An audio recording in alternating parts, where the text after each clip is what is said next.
está feliz com Jesus aí?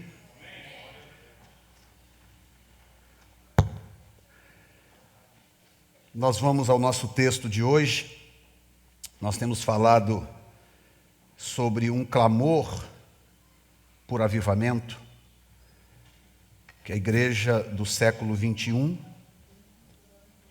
precisa experimentar um mover de Deus. A igreja não pode continuar caminhando, como diz no Apocalipse, morna. A igreja de Laodiceia, no Apocalipse, ela é símbolo da igreja do tempo do fim. Símbolo da igreja do tempo do fim. E a carta escrita por João, à igreja de Laodiceia, no livro do Apocalipse, capítulo 3, do versículo 14 em diante, diz assim: ao anjo da igreja que está em Laodiceia, escreve: isto diz o Amém, a testemunha fiel e verdadeira, o princípio da criação de Deus. Eu sei as tuas obras, que nem és frio nem quente, tomara foras frio ou quente. Assim, porque és morno, e não és frio nem quente, vomitar-te-ei da minha boca. Como dizes, rico sou, estou enriquecido, e de nada tenho falta. E não sabes que és um desgraçado e miserável, e pobre e cego e nu. Verso 18: aconselho-te que de mim compres ouro provado no fogo, para que te enriqueças, e vestes brancas para que te vistas, e não apareça a vergonha da tua nudez. E que unjas os olhos com colírio para que vejas. Eu repreendo e castigo todos quantos amo. Sê, pois, zeloso e arrepende-te. Eis que estou à porta e bato. Se alguém ouvir a minha voz e abrir a porta, entrarei em sua casa, com ele cearei e ele comigo. A maioria das pessoas que leem esse texto se prendem no versículo 15 e 16, que diz: eu sei as tuas obras, que nem és frio nem quente, tomara foras frio ou quente, assim, porque és morno, e não és frio nem quente, vomitar-te-ei da minha boca. Então o que acontece? As pessoas parecem que só conseguem processar esses dois versículos na carta de João, a carta de Jesus, mas escrita por João à igreja de Laodiceia. Eu sou professor de escatologia, muitas vezes falo sobre o assunto em seminários, escolas ou vídeos, e os profetas da miséria são aqueles que estão sempre profetizando que a coisa vai piorar, né? Vai piorar, são os profetas da miséria. Eles usam esse texto como argumento para dizer que daqui para frente a coisa só vai piorar. É como se o versículo 18 não existisse na Bíblia deles, que diz assim: aconselho-te que de mim compres ouro refinado no fogo. Então, quando a pessoa lê esse texto, não, só vai piorar, Jesus já falou que vai vomitar a igreja da boca dele, que todo mundo é morno, que não sei o que e tal. Então, a pessoa já está antecipando que ela vai rejeitar o conselho de Jesus de comprar ouro. Ela está dizendo o seguinte: não, ele até que aconselhou, mas não interessa, a coisa vai mesmo de mal a pior. Não, eu sou um daqueles que aceita o conselho dele e estou juntando dinheiro espiritual para comprar ouro refinado no fogo. Amém ou não? E ele diz: ouro provado no fogo, para que enriqueças, porque a igreja do tempo do fim, ela é miserável, pobre, cego e nua. Então ele apresenta a solução para os três problemas: miserável, pobre, cega e nua, né? Ele apresenta a solução, ele diz: ouro para te enriquecer, vestes brancas para cobrir a tua nudez, e colírio para ungir os teus olhos para que vejas. Então, o Senhor está perguntando, nesse tempo do fim, quem está disposto a aceitar o conselho dele de comprar essas coisas. E guess what? Essas três coisas, uma vez adquiridas, porque o texto diz comprar, porque há um preço. Algumas pessoas até não entendem isso. Eu preguei um tempo atrás aqui sobre que de graça é só a salvação, todo o restante tem um preço.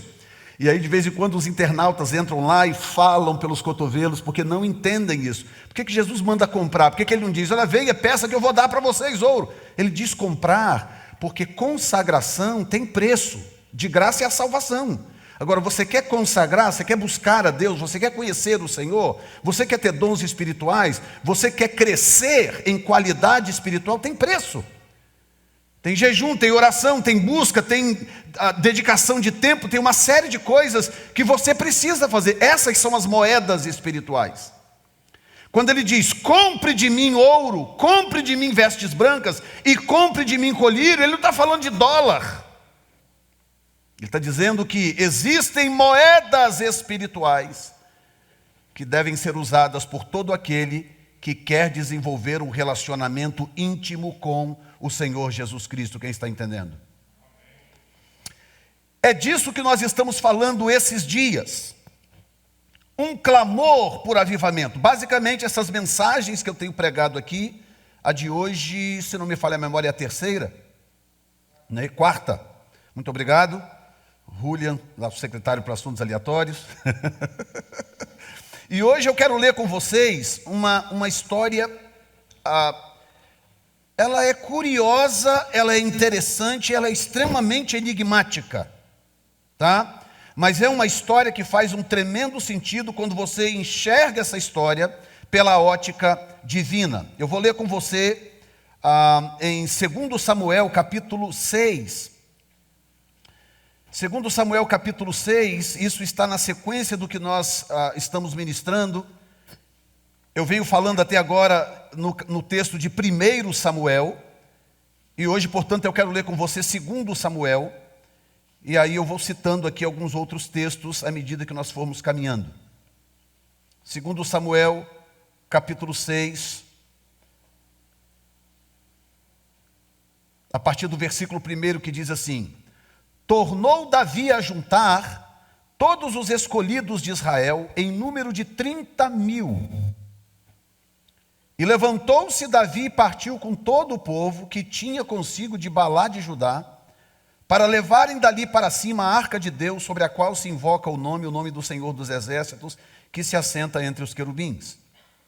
E puseram a arca de Deus em um carro novo e levaram da casa de Abinadab, que está em Geba, e Uzá e Aiô, filhos de Abinadab, guiavam o carro novo.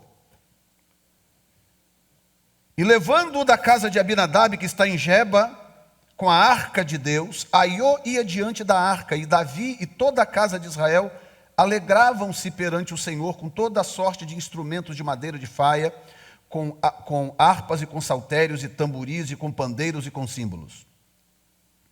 Chegando à eira de Nacon, estendeu Uzá a mão à arca de Deus e segurou-a, porque os bois a deixaram pender. Então a ira do Senhor se acendeu contra Uzá, e Deus feriu ali por esta imprudência, e morreu ali junto à arca de Deus. E Davi se contristou, porque o Senhor abrira rotura em Uzá, e chamou aquele lugar Pérez Uzá até o dia de hoje. E temeu Davi ao Senhor naquele dia e disse, olha bem, temeu Davi ao Senhor naquele dia e disse, como virá a minha arca do Senhor? E não quis Davi retirar para si a arca do Senhor para a cidade de Davi, mas Davi a fez levar à casa de Obed-Edom o Geteu. Diga comigo, Obed, de novo, Obed-Edom o Geteu. Aqui começa o enigma desse texto. E ficou a arca do Senhor em casa de Obed-Edom o Geteu 3 meses. E abençoou o Senhor a Obed-Edom e toda a sua casa. Então avisaram a Davi, dizendo, abençoou o Senhor a casa de Obed-Edom e tudo quanto tem, por amor da arca de Deus. Foi, pois, Davi e trouxe a arca de Deus para cima da casa de Obed-Edom à casa de Davi. E diz que sucedendo, verso 13, sucedeu que quando os que levavam a arca do Senhor tinham dado 6 passos, sacrificava ele bois e carneiros cevados. Eu vou voltar com você agora no texto que nós lemos semana passada, que eu quero te mostrar uma coisa. Primeiro observe o verso 11, que diz: ficou a arca do Senhor em casa de Obed-edom o geteu 3 meses. E abençoou o Senhor a Obed-edom e toda a sua casa. No texto que nós lemos na semana passada, no capítulo 5, diz o texto que, capítulo 5, versículo 1, diz que os filisteus, pois, tomaram a arca de Deus e trouxeram a Ebenezer a Asdod, de Ebenezer a Asdod. E tomaram os filisteus a arca de Deus e a meteram na casa de Dagom. Agora, olha que loucura isso aqui, gente. Versículo 17, capítulo 6, versículo 17. Estas, pois, são as hemorroidas de ouro que enviaram os filisteus ao Senhor em expiação da culpa, por Asdod, por Gaza, por Asquelon, por Gate e por Ecrom. Gate era a capital do império. Quando o texto diz Obed-edom o geteu, esse geteu significa oriundo de Gate. Gate é uma das 5 cidades filisteias por onde a arca passou quando ela foi capturada em batalha. Deus permitiu que o povo de Israel perdesse a batalha, como nós já pregamos aqui já por 3 vezes, porque o povo estava desviado de Deus, o povo não sentia saudade de Deus, o povo não sentia falta de Deus, o povo estava cada um fazendo o que bem parecia aos seus olhos, cada um vivendo do jeito que achava que devia, ninguém mais buscava o Senhor, ninguém consultava Deus, nada. O povo estava caminhando a bel prazer, ninguém se importava, e quando eles pecavam contra Deus, ao invés deles buscarem consertar, fazer um conserto com Deus, o que eles pensavam é: vamos trazer a arca do Senhor, porque a arca representa a presença da glória, a glória se manifestava sobre a arca, vamos trazer a arca do Senhor para que Ele nos livre dos nossos inimigos. Então, a intenção era sempre usar a Deus para os interesses pessoais que eles tinham, e não buscar a Deus como o Deus Todo-Poderoso, o Senhor que tem regras específicas de relacionamento. Todos nós que somos casados aqui, nós sabemos que existem regras para o casamento, é ou não é? Tem regras de relacionamento para o casamento. Não dá para um sair fazendo o que bem entende e achar que o casamento vai durar. Existem regras. Agora imagine que o relacionamento do homem com Deus também tem regras. Não dá para eu fazer o que me dá na telha e achar que a coisa vai sempre caminhar bem. O que diz no Apocalipse? Por que o Senhor está dizendo: olha, não estou gostando do que está acontecendo, eu estou a ponto de vomitar vocês da minha boca, falando para esta geração, eu vou vomitar vocês da minha boca, a menos que vocês comprem ouro refinado no fogo, vestes brancas para cobrir a sua nudez e colírio para restaurar a visão de vocês. Ele está oferecendo uma saída, ele está dizendo: volte para as regras de relacionamento para que vocês não pereçam nas mãos dos seus inimigos. Coisa triste é ver um filho de Deus batendo cabeça aqui e acolá e perdendo a batalha para certos espíritos, quando ele é atacado por intenções diversas do inferno, de Satanás, e a pessoa não consegue prevalecer diante daquilo, sendo que ele se diz servo de Deus, ou ela se diz serva de Deus, mas ele ou ela não conseguem prevalecer diante de certos ataques, porque a aliança da pessoa com Deus não está intacta. E se a minha aliança com a minha esposa não estiver intacta, se eu, Jefferson Neto, tiver qualquer problema de aliança com a Zandra, eu vou ter problema de relacionamento com ela. É a mesma coisa com Deus. Então a carta do Apocalipse está dando a rota da restauração do relacionamento do homem com Deus. O que eu tenho que fazer para restaurar este relacionamento? Eu preciso sair do meu estado de miséria, ou seja, eu preciso comprar ouro refinado no fogo, que é o relacionamento com a glória de Deus. A glória de Deus aparece, diz Ezequiel no capítulo 1 e no capítulo 10, ele diz que a glória de Deus tem cor de fogo. A glória de Deus tem cor de âmbar, tem cor de ouro. Porque Deus é como um fogo consumidor. Ezequiel descreve, então o ouro é símbolo da glória de Deus. Então o que Deus está dizendo no Apocalipse é: você precisa restaurar a relação sua com a minha glória. Porque a glória de Deus é algo extraordinário. Tem uma série de coisas na Bíblia que nós falamos todo dia, nem sempre nós entendemos o que essas coisas são.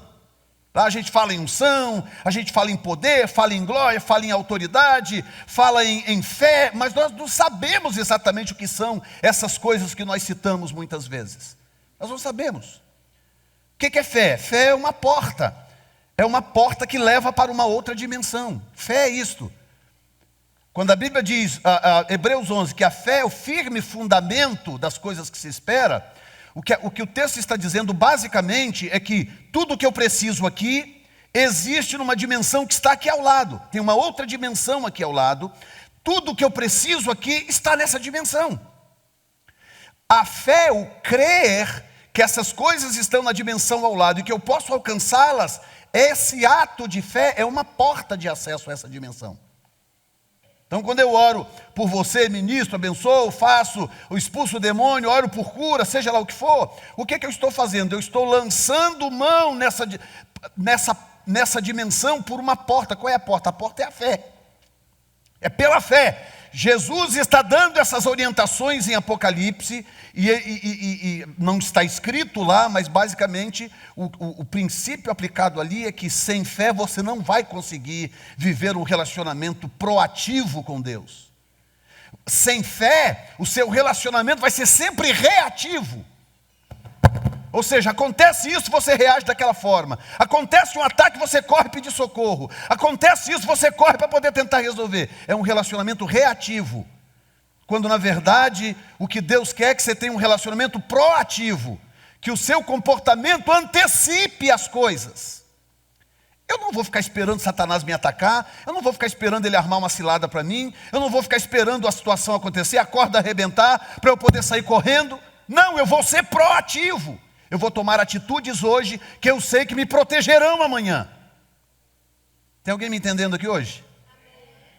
Eu quero estar protegido amanhã, então eu vou tomar decisões hoje. Deuteronômio capítulo 28 fala mais ou menos sobre isso.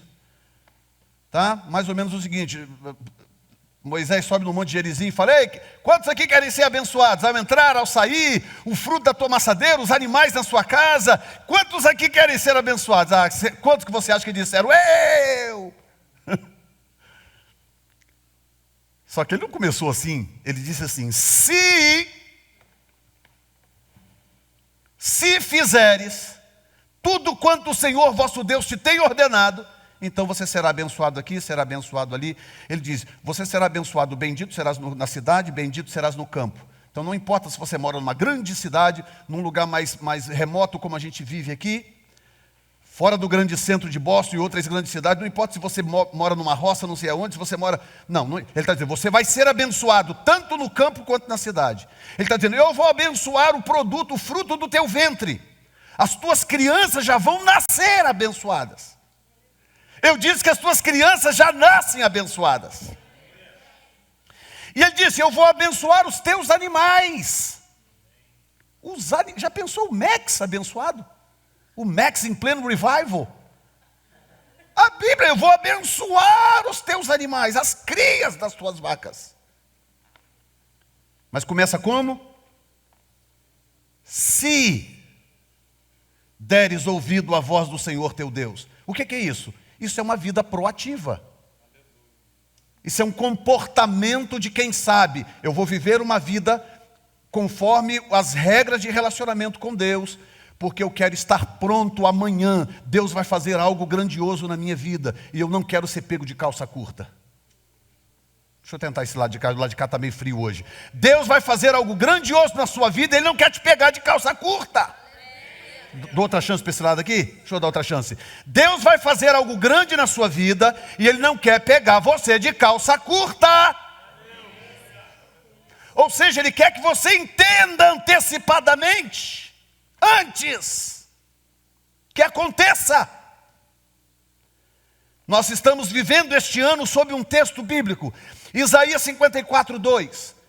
Alarga o lugar da tua tenda, expande as cortinas, estica as cordas e firma bem as tuas estacas. Por quê, Senhor? Porque você vai transbordar.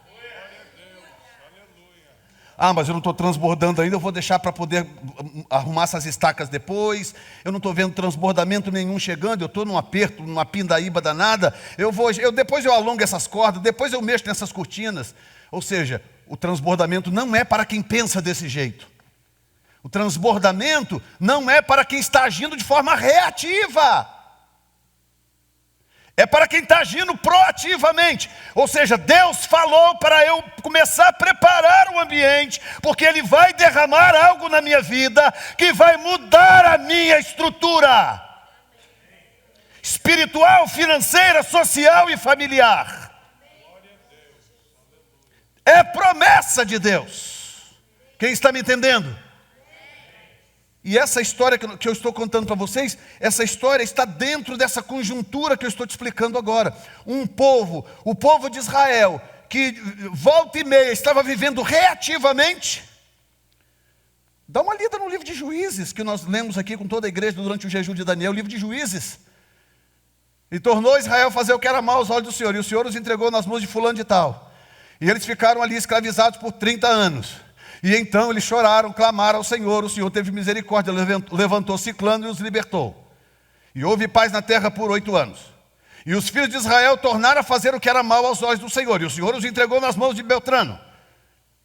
Pelo amor de Deus, o livro tem 21 capítulos, todo livro é a mesma coisa. Por que o ser humano tem tanta dificuldade de aprender regras de relacionamento? Por que, gente?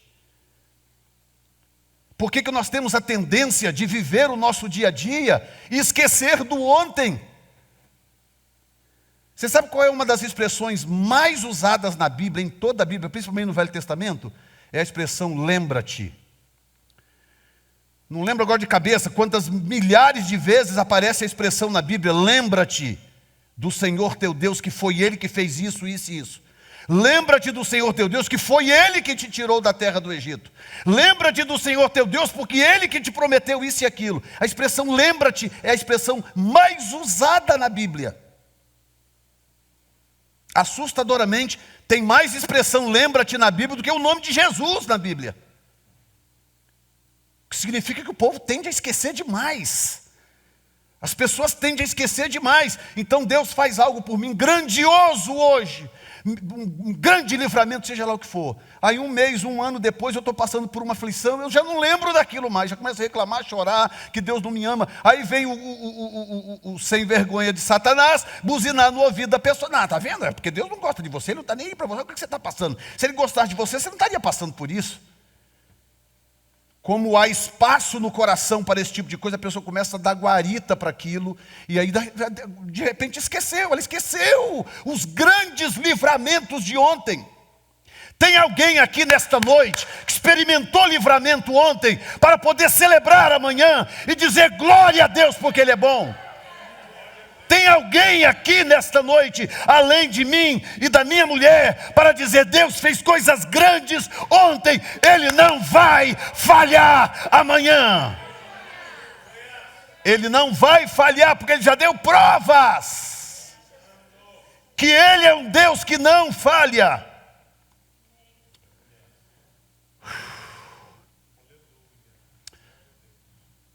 Nessa questão do relacionamento com Deus, pensa num ser cheio de surpresas, é Deus. Uma das coisas que a Bíblia nos orienta é nunca julgar o outro. Você olha para a pessoa, do jeito que está vestida, do jeito que é o corte do cabelo, a cor da roupa, não sei o que lá. A gente tem a tendência de julgar as pessoas por isso. O ser humano de um modo geral. Tem um vídeo aí na rede tão interessante que tinha uma igreja celebrando um culto de missões num lugar no Brasil. Não sei quem viu isso. E de repente entrou um rapaz de cor, pele escura, pele negra. E ele entrou, ele estava com um bermudão assim, todo jogadão assim, todo jogadão. Chegou, entrou, ficou lá, aí os obreiros já ficaram por ali, já cercaram o caboclinho, aquela coisa e tal. E ele ali, e aí o pastor tentando pregar, ele falou assim, ei, eu toco violão, será que eu não posso cantar uma música aqui? Falou, não, meu amigo, aqui não, aqui é a casa de Deus. Não, mas eu prometo, eu não vou cantar nada. E ele ficou ali meio que, parecia que estava tumultuando o culto. Quem viu esse vídeo? Gente, aquilo ali é uma lição para o resto do planeta. Não sei o quê, e o pastor ficou meio sem graça, eu não sei se o pastor estava combinado com ele, não sei exatamente, eu sei que a igreja foi pega de surpresa. E o cara ali, bermudão, todo jogadão, não sei, meu irmão, não sei o que lá, deixa eu, não, eu prometo, vai ser rapidinho, só uma musiquinha, não sei o que e tal. Aí o pastor falou, então, gente, vamos deixar ele cantar, senão eu não consigo nem pregar. Tem um violão aí? Tem. Rapaz, pelo amor de Deus, não vai cantar nada música do mundo aqui não, hein?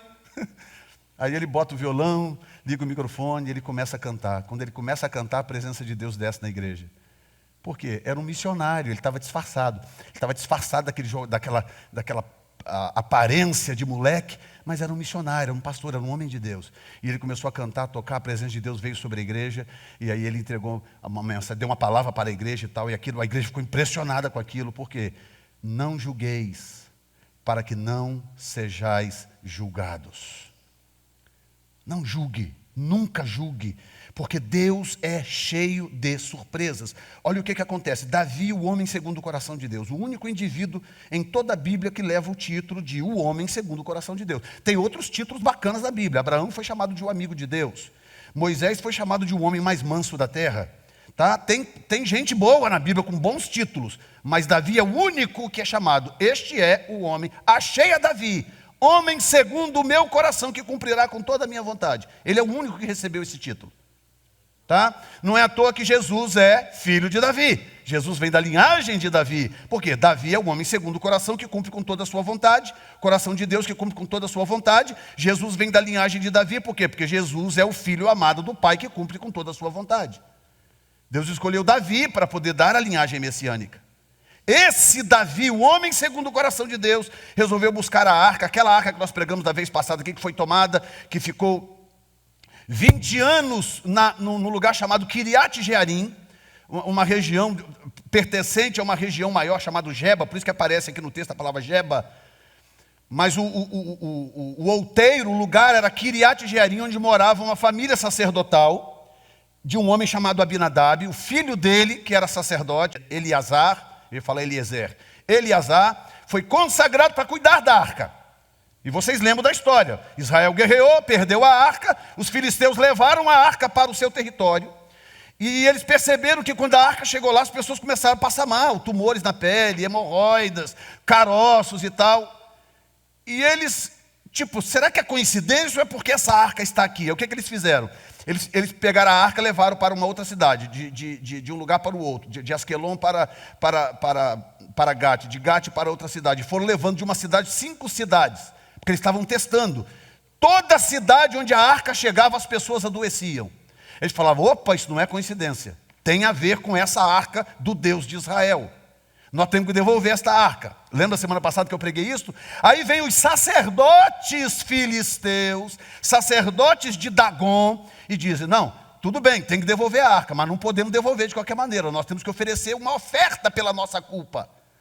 Porque nós agravamos o Deus de Israel, nós pecamos contra o Deus de Israel. Nós temos que oferecer uma oferta pela nossa culpa. Isso é um povo pagão, gente. Isso é um povo pagão. Um povo que percebeu, no seu paganismo, percebeu que a glória de Deus é algo muito melindroso para você poder lidar de qualquer maneira. Muito melindroso. 5 cidades. Gate era uma delas, era a capital do império, by the way. Golias era de Gate. Golias que Davi matou era de Gate. Ok, entregaram a arca foi levada para este lugar, Kiriat Jearim, lá ficou por 20 anos. Quanto tempo? 20 anos. Agora escute isto.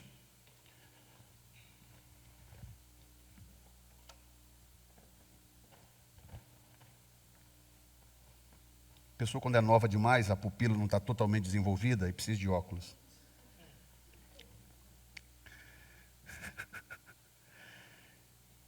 Olha isso, que coisa interessante, gente.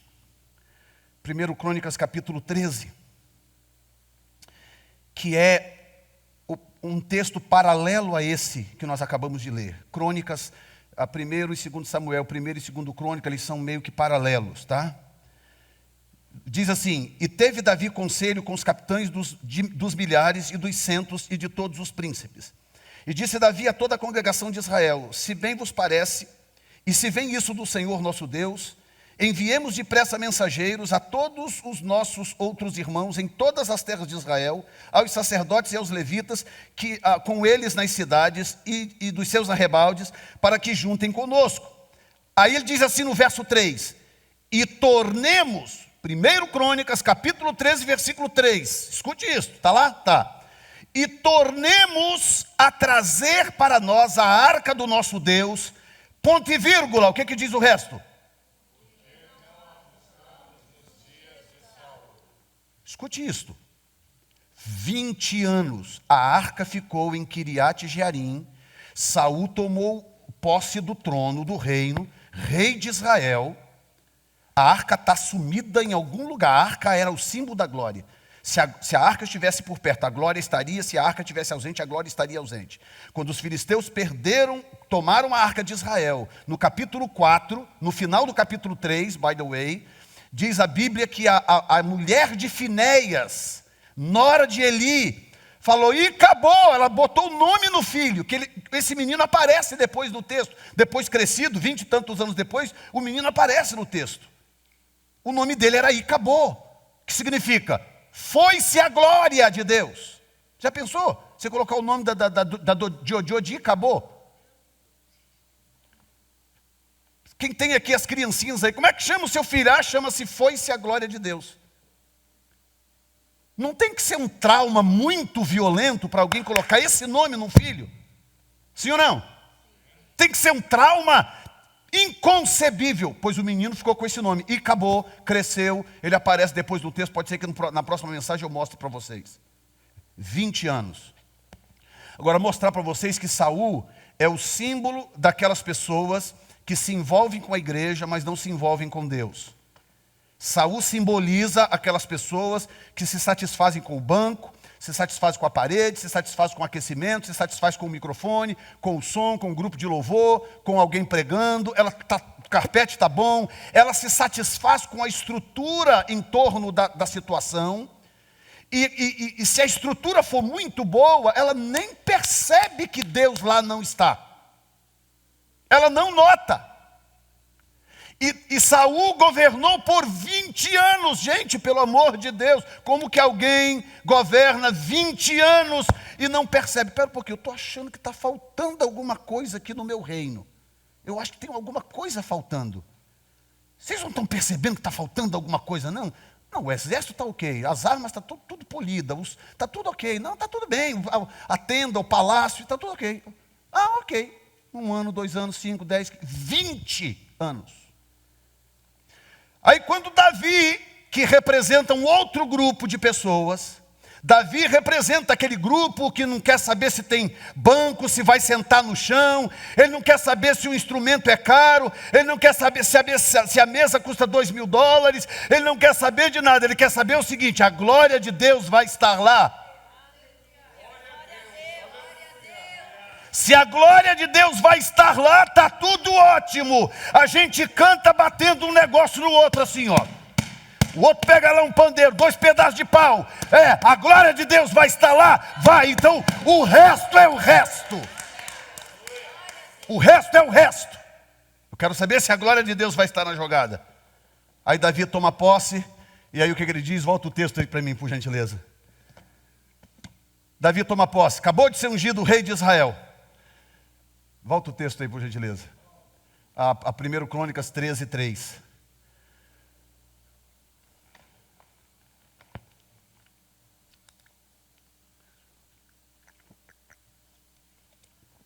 Volta no versículo 1. Versículo 1. E Davi tomou conselho com os capitães dos milhares e das centenas e com todos os líderes. Olha isto. Ele acabou de tomar posse. Rei de Israel. Saul tinha acabado de morrer. Tá? Logo depois dessa cena aí, sabe o que vai acontecer? Vai acontecer aquilo que eu preguei aqui há uns 4, 5 domingos atrás. Lembra da batalha que ele orou a Deus, Deus mandou ir, depois orou de novo, Deus falou, não, espera, até você ouvir um barulho na copa das amoreiras. Depois disso daí vai ter aquela batalha que eu preguei aqui há pouco tempo atrás. Que Deus falou na segunda vez, espera, quando você vê um tremor na copa das amoreiras, você vai. Porque o Senhor é contigo. Aí Davi acaba de tomar posse, ele vai e reúne todos os oficiais do reino. Esse povo estava acostumado a ser reunido por Saul e planejar. Bom, o Davi chamou lá, eu estou achando que vai ter aí uma guerra, alguma coisa, eu acho que vai, porque o rei está chamando. Aí quando chega lá todo mundo, Davi fala assim, o negócio é o seguinte, nós precisamos trazer de volta a glória de Deus para Jerusalém. Porque nos dias de Saul ninguém se lembrou dela. Oh.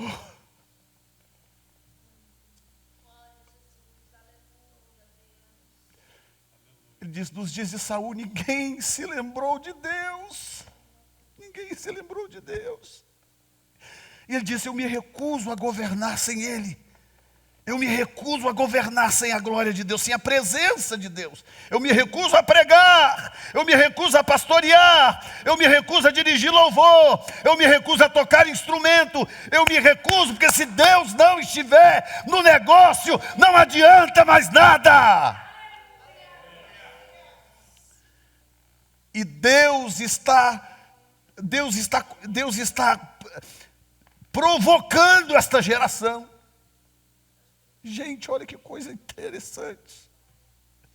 O Senhor fala assim, esta geração, eu estou quase vomitando essa geração da minha boca. Mas agora parafraseando, mas eu estou em busca de pessoas que estejam dispostas a comprar ouro,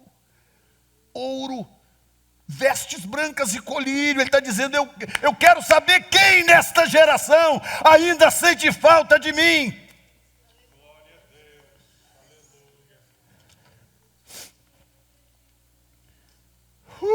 Verso 3. Aí ele diz assim, tornemos a trazer para nós a arca do nosso Deus, porque não a buscamos nos dias de Saul. Ele está sendo nobre aqui, da forma como ele está falando, porque ele não queria também ser agressivo com Saul, por isso que ele está... Deixa o texto lá, por gentileza. Aí ele diz assim, e tornemos a trazer para nós a arca do nosso Deus, porque não a buscamos nos dias de Saul. Que no fundo, o que ele estava tentando dizer é o seguinte, vamos buscar a arca de Deus, porque Saul não estava nem aí. Saul não estava nem aí. Aí o texto continua, mais à frente... No verso 5 ele diz, ajuntou, pois, Davi a todo Israel, desde Sior do Egito até chegar a Amate, para trazer a arca de Deus de Kiriat Jearim. Lá diz Geba, porque eu já expliquei, era uma região maior e uma região menor. E o texto segue, e aí no verso 11 então diz, e Davi se encheu de tristeza de que o Senhor houvesse aberto brecha em Uzá, pelo que chamou aquele lugar Pérez Uzá até o dia de hoje. Verso 12, e naquele dia temeu Davi ao Senhor, dizendo, como trarei a minha arca de Deus? Verso 12. Pelo que Davi não trouxe a arca a si, a casa de Davi, porém a fez retirar a casa de Obed-edom geteu. Gente, escute isto. Oh, meu Deus. Escute isto, gente. O povo de Israel era o povo a quem Deus confiou a arca. Foi o povo de Israel que construiu a arca. Foram eles. Era lá que tinha a tribo sacerdotal, as pessoas que deviam se relacionar com a glória de Deus. Era o único povo que viu a glória de Deus em forma de fumaça, a glória de Deus. Privilégio extraordinário. E Deus orientou o povo dizendo, olha, eu sou santo, então não se aproxime de mim com o seu coração impuro. Deus falando para o povo, orientando o povo. Deus separa uma tribo, uma família de dentro de uma tribo, a família de Coate, dentro da tribo de Levi, para cuidar da arca. Aí tira dessa família, desse clã, melhor dizendo, Deus tira uma família que é a família de Arão, para o sacerdócio. Deus é muito meticuloso, e dizendo, olha, não quebrem as regras, não quebrem as regras. Aí quando acontece a cena que eles estão tentando transportar a arca da forma errada, em cima de um carro novo, e não era assim que se transportava a arca, o próprio texto diz. Estou tentando ler o mínimo possível, porque o tempo passa e eu quero cobrir ainda algumas coisas. Mas diz assim,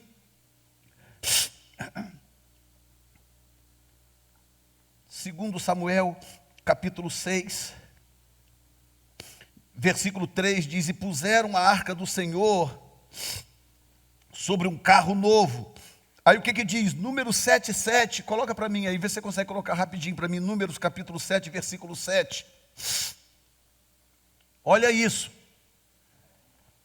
Números 7:7. Diga comigo assim: Deus, alô, diga comigo, Deus tem regras claras. Olha só, volta um versículo. Assim Moisés recebeu os carros e os bois e os deu aos levitas. Escute bem. Assim Moisés recebeu os carros e os bois e deu aos levitas. Próximo. 2 carros e 4 bois deu aos filhos de Gerson, segundo o seu ministério. Próximo. 4 carros e 8 bois deu aos filhos de Merari, segundo o seu ministério, debaixo da mão de Itamar, filho de Arão, sacerdote. Próximo. Mas aos filhos de Coate não deu nada, nada, porquanto o seu cargo, ou a seu cargo, estava o santuário e o levavam aos ombros. Aleluia. Oh my God. Os 3 filhos, Levi, filho de Jacote, teve 3 filhos, Gerson, Merari e Coate. Deus separou as 3 famílias.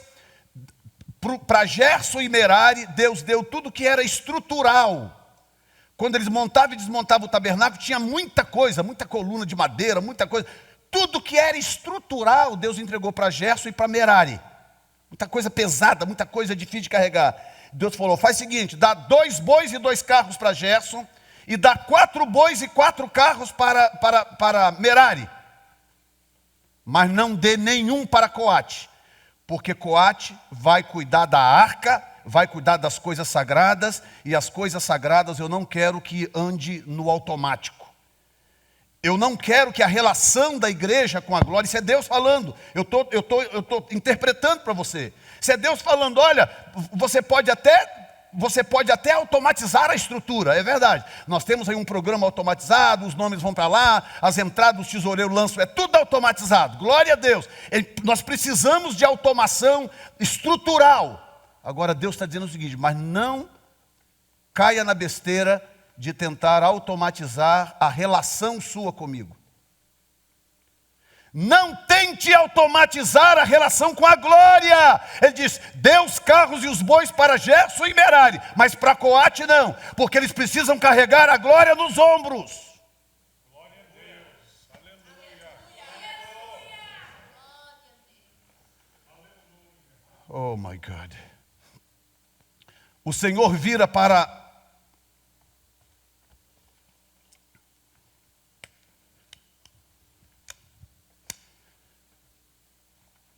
a ideia que está no coração de Deus. Vem cá, ô Cris, por gentileza. Vem cá você também, me ajuda aqui, você. Aqui, ó. Pega aqui e você pega aqui. Coloca nos ombros aí, vocês dois. Pode vir aqui. Todo o restante podia ir em cima das carroças e dos bois. Todo o restante, colunas, paredes, tudo, altar do sacrifício, tudo. E olha que não era, aqui nós estamos fazendo essa encenação aqui, se eu ficar aqui falando aqui 3, 4 minutos, vocês já cansam, não é ou não é? Vocês com isso aqui no ombro, se eu ficar falando aqui mais 3, 4 minutos, falando, vai cansar ou não vai? Agora imagine isso aqui no deserto, com 50 graus de calor. Tá? E tinha que viajar de um lado para o outro, quilômetros e quilômetros. Ok, vamos mudar agora de lugar. Aí vai as carroças com os bois, coluna aqui, a cortina acolá. E eram coisas pesadas. As cortinas, por exemplo, eram todas entrelaçadas, todas, eu não sei como é que fala em português, é entrelaçado mesmo. Elas eram todas inteiriças, todas entrelaçadas. E quando dobrava aquilo dava um negócio dessa altura assim. E aquilo ia em cima dos carros, dos bois, mas quando chegava a hora de transportar o que era símbolo da glória de Deus, Deus disse: não dê para eles carros e nem bois, eles têm que levar isso nos ombros.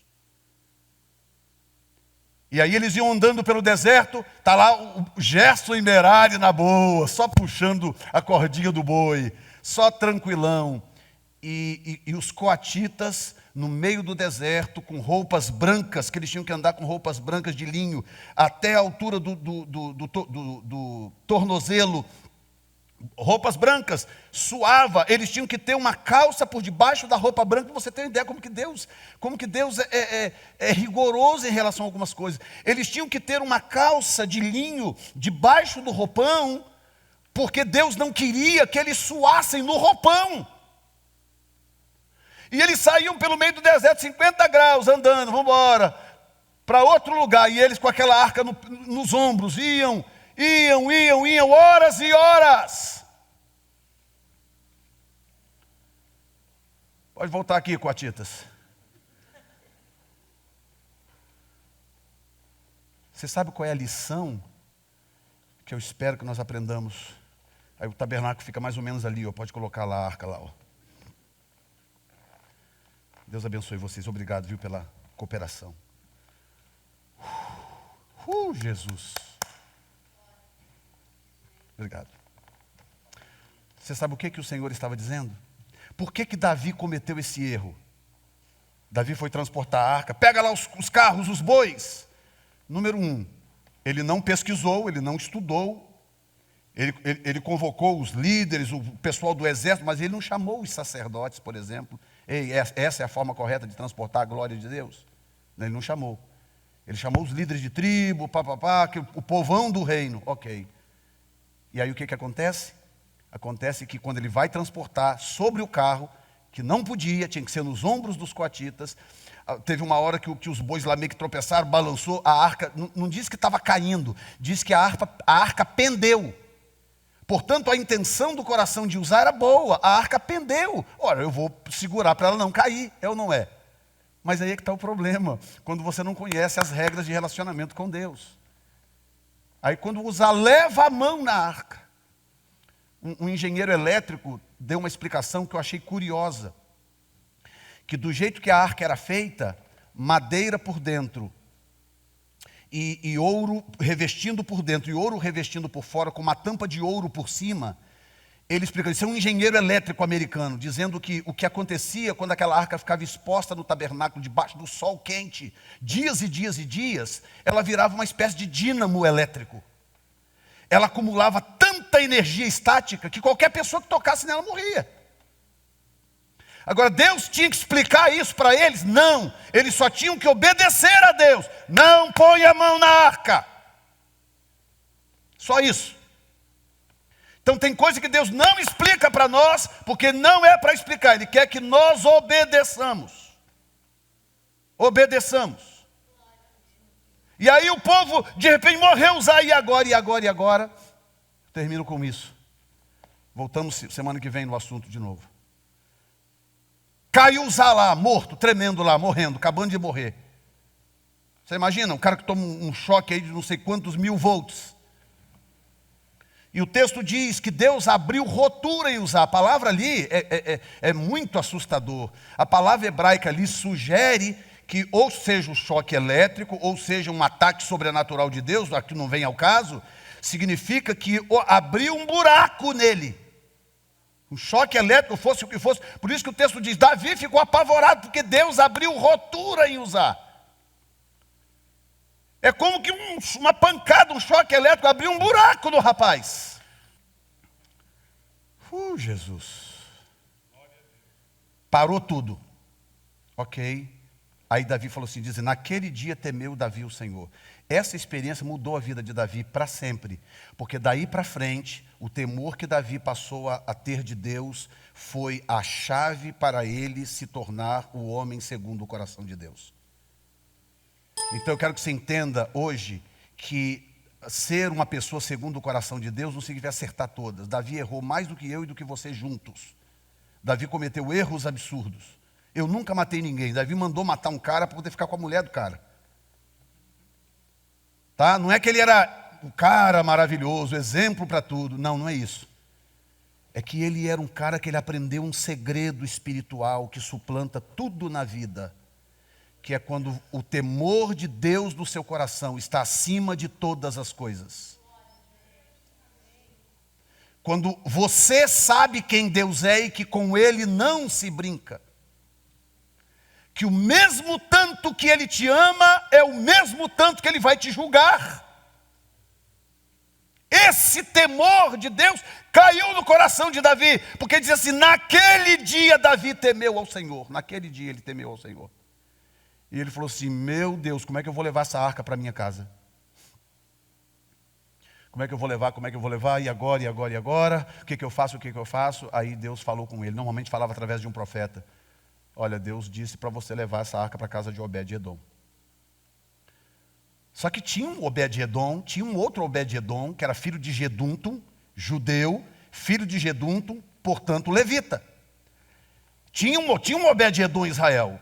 Só que Deus é tão tremendo, que Deus não deixa dúvida. Deus falou, não. O que eu faço agora? Levo para onde? Senhor, levo para onde? Levo para a casa do general fulano? Levo para a casa de Joabe? Não, leve para a casa de Obed-edom, o geteu. Leve para a casa de um tal de Obed-edom, um filisteu, chamado Obed-edom, que mora em Gate. Agora escute bem, gente. No capítulo 5 de 1 Samuel, quando a arca é tomada, a Bíblia diz que a arca ficou 7 meses com os filisteus. E os filisteus que eram pagãos, que não conheciam a Deus, pessoas que se nós passássemos por elas, provavelmente julgaríamos por causa da sua maneira de ser, viver, vestir, seja lá o que for mais. Diz que a arca ficou lá 7 meses no território deles. Só que eles trataram a arca com tanto temor, eles trataram Deus com tanto respeito, eles mandaram as pepitas de ouro para a reparação da culpa, eles devolveram a arca integralmente, eles temeram a Deus, e eles falaram assim, vamos devolver isso depressa. Aí o sacerdote falou, não, mas manda uma oferta pela culpa, sabe por quê? Para que a mão do Deus de Israel não seja contra nós e contra o nosso Deus Dagom. Eles continuavam pagãos, Luciana, eles continuavam pagãos. Mas eles perceberam, eles falaram assim, espera um pouquinho, gente, o negócio é o seguinte, esse Deus de Israel não é flor que se cheire. Não se meta com esse Deus, devolve essa arca, faça as pazes com esse Deus, mande uma oferta pela culpa, para que a mão dele não caia sobre nós. Oh, Jesus! Será que Deus consegue produzir isso em nós, irmãos? Será que Deus consegue produzir isso no nosso coração? Será que Deus consegue produzir isso em nós? Aí agora, 20 anos depois, está lá aquela cena, Davi, o homem segundo o coração de Deus, fulano de tal, general ciclano, coronel Beltrano. Aí Davi fala, meu Deus, e agora? O que eu faço com essa arca? Aí vem o Senhor e fala assim, leve ela de volta para Gate.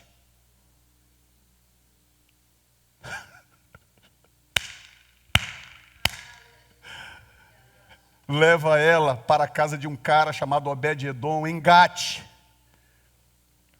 Só que Davi era um cara extraordinário, porque se fosse eu, irmãos, eu ia perguntar, falar, Senhor, o quê? Não faz sentido o que o Senhor está falando. Davi era um cara extraordinário, Davi era um cara temente a Deus. Deus falou, ele não pensou 2 vezes, ele não questionou por quê, ele rapidamente pegou a arca e levou para Gate, para a terra filisteia. Agora, a pergunta que eu deixo aqui no ar, quem achar essa resposta até domingo, por favor, traga para mim. Como que é possível o santo Deus de Israel preferir colocar a sua glória na casa de um filisteu em Gate, do que na casa do homem segundo o seu coração e do que na casa de qualquer outro em Israel que supostamente era parte do seu povo?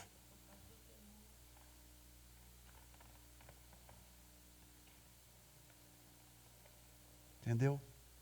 Então, quando nós falamos de um clamor por avivamento, é a série que nós estamos falando um clamor por avivamento, o que o Espírito Santo está preocupado em fazer no nosso coração?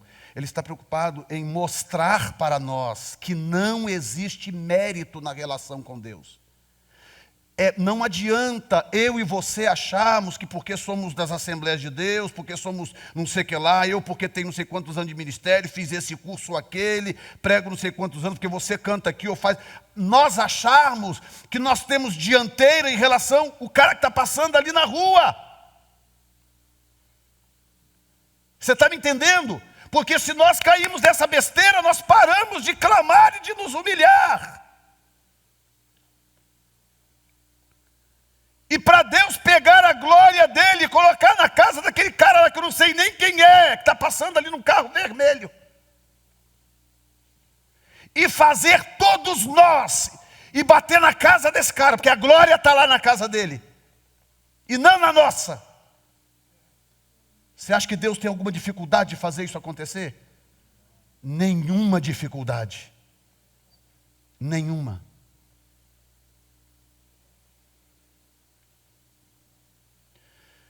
Não sei quem acompanha a história dos avivamentos, que eu acabei não citando aqui um avivamento muito curioso.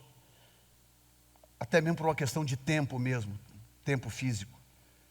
Mas um avivamento que aconteceu, está em andamento inclusive, na Guatemala, numa região chamada Omolonga. Omolonga. Era uma região de feitiçaria, de uma série de coisas, bruxaria, voodoo. Pensa num povo, barra pesada, era o povo dessa região de Omolonga, na Guatemala. Mas aí o povo de Deus, as igrejas começaram a clamar. Mas quando eu estou falando igrejas, eu não estou falando disso aqui não. Eu estou falando de um grupinho de gente reunida ali numa tapera. Estou falando de um outro grupinho reunido ali debaixo de um telhadinho de palha. E quando a igreja é muito chique mesmo, é tipo aquelas do Brasil lá, uma paredinha mais ou menos, com o nome escrito assim à mão, com pincel. Essas igrejas começaram a clamar ao Senhor, para Deus restaurar a terra. Sabe o que aconteceu? Deus começou, e tinha um negócio na terra, que tudo que eles plantavam lá morria, e quando nasciam umas cenourinhas desse tamanho, umas batatinhas desse tamanho, era um negócio esquisito. Eles começaram a clamar, orar, reuniam para orar junto, orar. Sabe o que aconteceu? Começou a se converter o povo da cidade. Depois vai no Google, Omolonga, Guatemala. Começou a se converter o povo da cidade. Chegou a um ponto de conversão na cidade. Quem está me olhando aqui, atenção. Deixa eu pular aqui para você prestar atenção em mim. Aí o povo começou a se converter, o povo na cidade. Hoje é um dos maiores, tem 2 exemplos mundiais no mundo inteiro, tem 2 exemplos mundiais de um avivamento que restaurou o povo. Omolonga na Guatemala e nas ilhas Fiji. O povo foi restaurado, a comunidade restaurada. Hoje 90 e tantos % de Omolonga são cristãos. E você vai ver, quem puder lembrar de chegar em casa e pesquisar, você vai ver. Hoje lá, batata que nasce é desse tamanho. Eles têm abóbora desse tamanho. Aquilo que antes não acontecia, está acontecendo agora em abundância. Tem a foto de um homem segurando uma cenoura desse tamanho, dessa grossura a cenoura, desse tamanho, está na foto, você vai ver lá, segurando aquilo na mão, assim, uma cenoura desse tamanho. Porque Deus restaurou a terra de tal forma, a glória de Deus desceu naquele lugar, e Deus restaurou a terra. Oh, coloque-se de pé nesta noite. Oh, meu Deus! Eu vou te dar 1 minuto para você processar isso, para ver se causa em você o efeito que causa em mim. Oh, meu Deus! Antes mesmo de falar,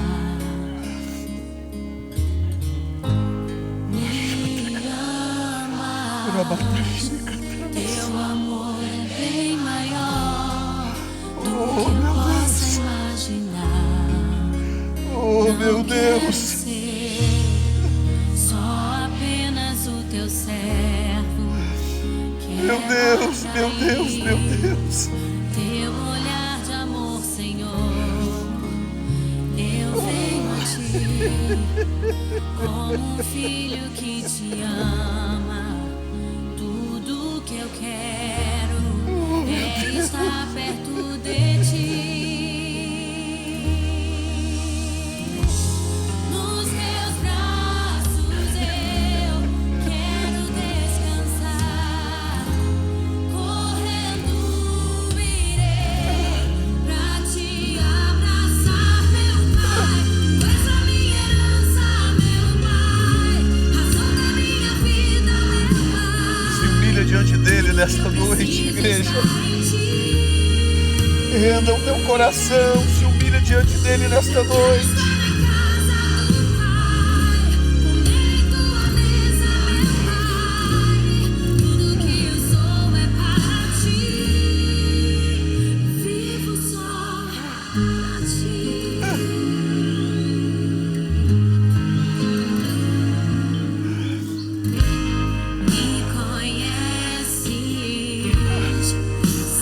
Tudo que eu preciso antes mesmo de falar. Me amas, teu amor é bem maior do que eu posso imaginar. Não quero ser só apenas o teu servo. Eu quero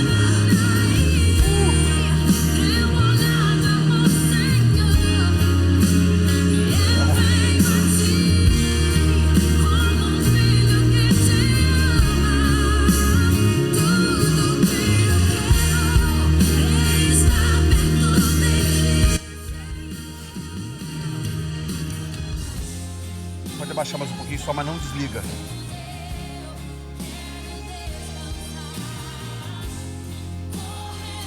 Abaixa um pouco, por favor. O Senhor diz que a sua vida está travada por causa de palavras liberadas pelo seu Pai.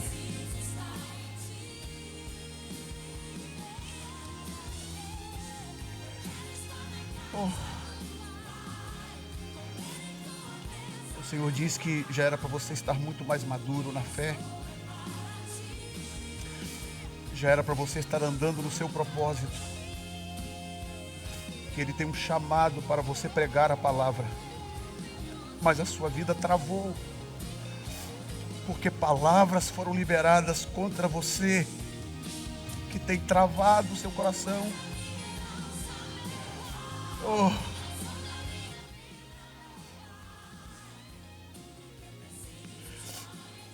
Eu destravo a sua vida nesta noite. Eu destravo a sua vida nesta noite. Seja destravado nesta noite. Toda palavra de peso contra você eu quebro nesta noite. Em nome de Jesus Cristo de Nazaré. Eu alivio o teu coração, alivio a tua mente. Você não terá que provar mais nada a ninguém. Você não tem que provar sucesso para ninguém. Esta palavra não será mais peso sobre a sua cabeça, sobre a sua vida.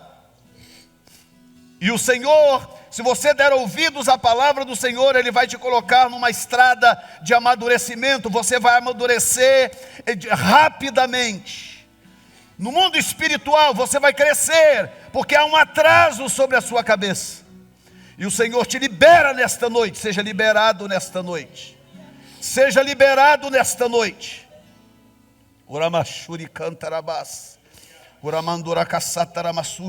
E nesta noite eu suplanto toda palavra de maldição, toda palavra de julgamento, com a autoridade do Senhor. Eu suplanto esta palavra.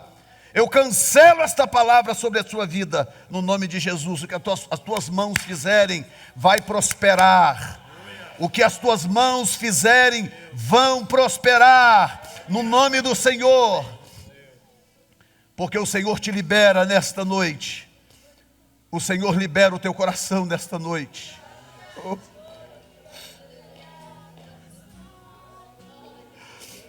Oh, Machara Sataramassuria Tarabas. Dá um abraço nele aqui, como se fosse o pai dele espiritual.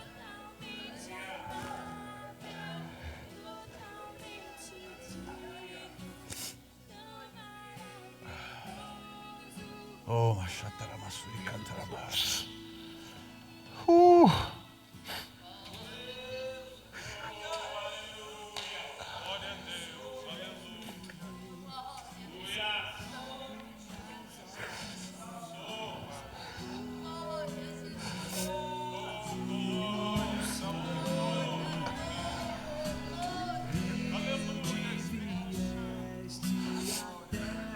Eu orei muito por ele.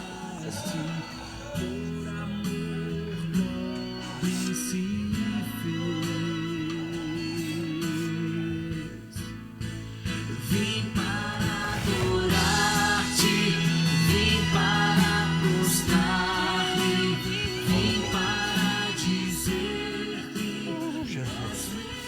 Deus és totalmente amável, totalmente digno, tão maravilhoso para mim. Eu vim O dinheiro entra, o dinheiro sai. Há um problema de retenção na sua vida. O Senhor quer te libertar disso hoje. Olha para mim aqui. O Senhor te trouxe, vem cá.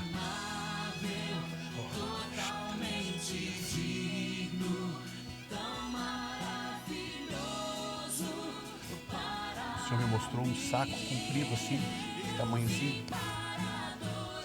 E embaixo, onde supostamente era uma costura, eu vi a costura rota.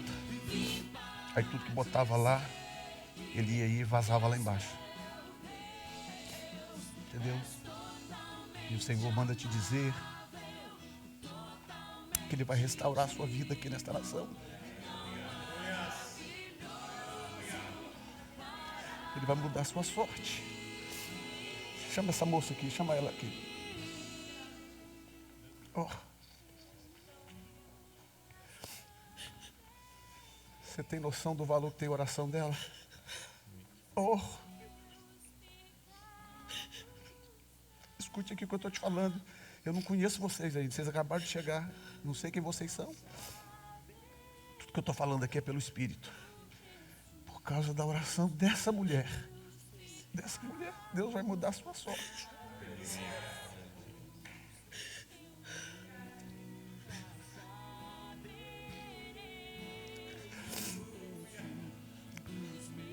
Deus vai mudar a sua sorte. Daqui para frente, o segredo não vai estar enquanto você ganha. O segredo estará no fato de que você não perderá mais o que ganha. O Senhor vai colocar fundo nesta sacola. Você vai fazer um pacto de fidelidade com Deus, seja nesta igreja ou qualquer outra. Um pacto com Deus de fidelidade. Porque Ele vai te abençoar. Oh, meu Deus. Oh. Você acredita em palavra profética? Escute aqui. Abaixa um pouquinho que eu quero que a igreja ouça isso aqui. Daqui a 2 anos, a sua vida vai ser tão diferente que você não vai acreditar. Se você andar em retidão com Deus e você fizer um pacto de fidelidade com Deus, daqui a 2 anos, você vai passar alguns apertos aqui e acolá, mas daqui a 2 anos a sua vida vai estar num outro patamar completamente diferente.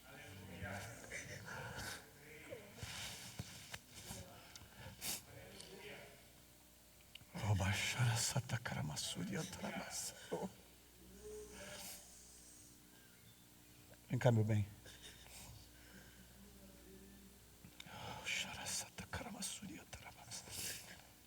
Pai, nesta noite, eu abençoo os teus filhos que pisaram nesta terra agora recentemente, trazendo planos, sonhos, buscando respostas do Senhor. Oh, e o Senhor não falha.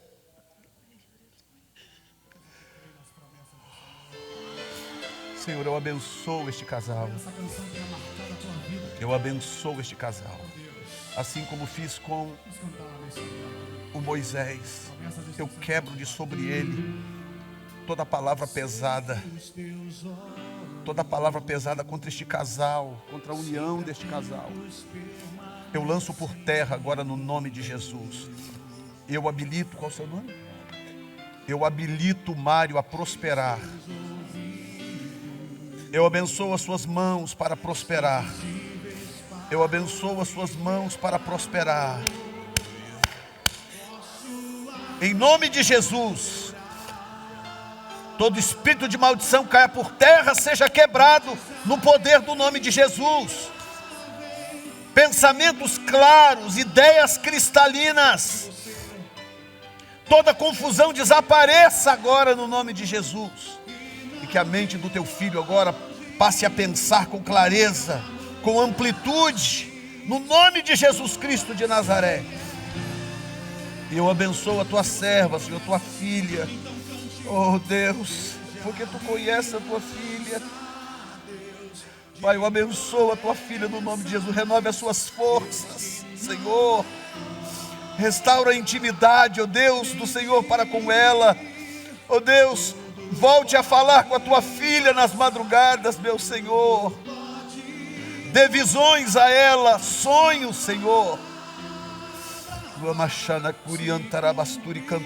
É a família seja coberta pelo sangue de Jesus. E quando amanhecer amanhã, comece um novo tempo nesta casa, nesta família, no poder do nome de Jesus Cristo de Nazaré. Graças a Deus. Essa mulher tem uma bênção de Deus muito grande. Ela vai te dar um abraço e vai transferir para você. Viu? Dá um abraço nele aqui.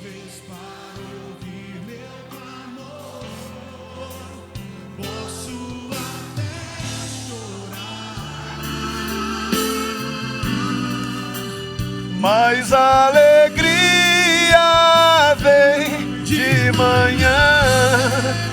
Esse Deus é único. Ele não é Deus de longe.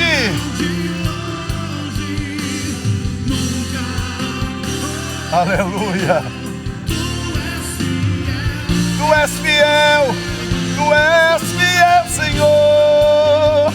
Deus de aliança, Deus de promessas, Deus que não é homem pra mentir. Tudo pode passar, tudo pode mudar. Diga, meu irmão, a sua palavra vai se cumprir. Dê glória a Deus nesta noite. Aleluia, Jesus. Dê um aplauso ao Senhor.